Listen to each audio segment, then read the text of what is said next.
বাংলাদেশে বিনিয়োগের আগ্রহ প্রকাশ করেছে স্ন্যাপচ্যাটের সাবেক চিফ স্ট্র্যাটেজি অফিসার ও বাংলাদেশি বংশোদ্ভূত মার্কিন বিনিয়োগকারী ইমরান খান।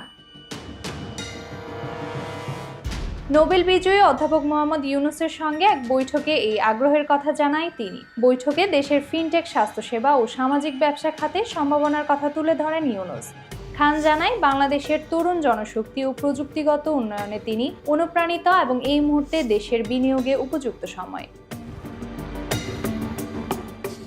স্ন্যাপচ্যাটে কাজ শুরু করার সময় খান কোম্পানির মূল্য শূন্য থেকে $728 বিলিয়ন পর্যন্ত উন্নীত করার সহায়তা করেন।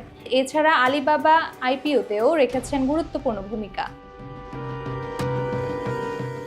তিনি বর্তমানে প্রোমেম এসেটের প্রতিষ্ঠাতা ও সিইও। প্রতিষ্ঠানটি মূলত ফিনটেক ও প্রযুক্তি ভিত্তিক খাতে বিনিয়োগ করে।